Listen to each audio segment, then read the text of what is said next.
ქურდული გარჩევების სატელეფონო კონფერენციებით და კრიმინალური სამყაროს მხარდაჭერა. Ამ ბრალდებით კანონიერი ქურდის დედა დღეს სასამართლო მციხეში გაუშვა.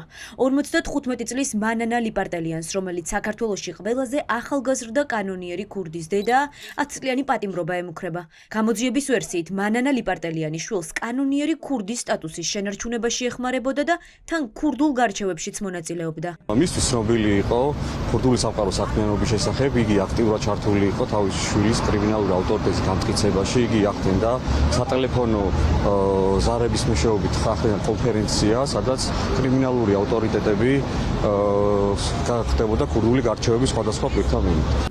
რევა ზუბილავას იგივე ჯვარსკის დედა რუსთავის ქალთაციხეში უკვე შეასახლეს. ის მზად იყო თავისუფლების სანაცვლოდ 10,000 ლარი გადაეხადა, მაგრამ უარი მიიღო. მთელი პროცესი 55 წლის ქალი დუმდა. ოჯახის ადვოკატი ამბობს, რომ მძიმე კატეგორიის დანაშაულს მანანა ლიპარტელიანს ვერ დაუმტკიცებენ. ჯვარსკის დედის წინააღმდეგ ადვოკატის თქმით, საქმეში მხოლოდ დედაშვილის სატელეფონო საუბრები დევს, სადაც მანანა ლიპარტელიანი მატროსოვის ციხეში მოთავსებულ მშავრდებულ შვილს ტელეფონით ესაუბრება.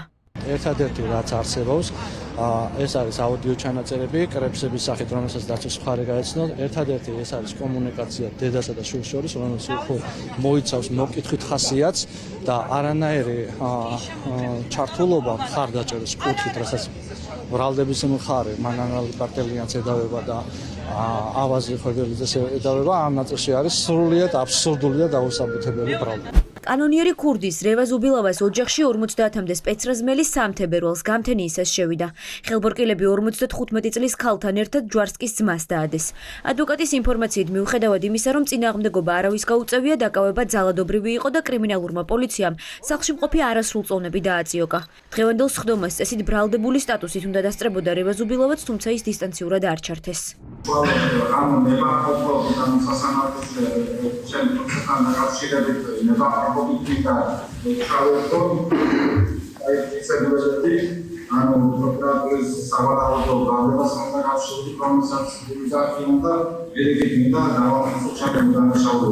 ქურდულ სამყაროსთან კავშირში მყოფ პირებს გამოძიება რამდენიმე თვის მანძილზე უსმენდა. ფარული საგამოძიებო მოქმედებები მოსამართლის განჩინების საფუძველზე ჩატარდა, რომლის ფარგლებშიც მოსასმენი აპარატები ხალხს ავტომობილებში დაუმონტაჟეს.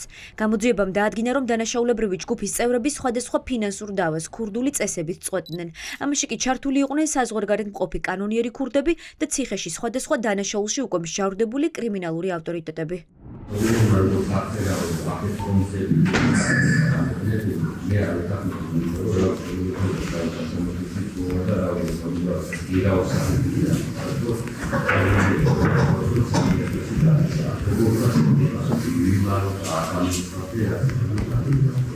წინა სასამართლოს სხდომა კანონიერი ქურდის ოჯახის წევრების საქმეზე 24 მარტს ჩაინიშნა.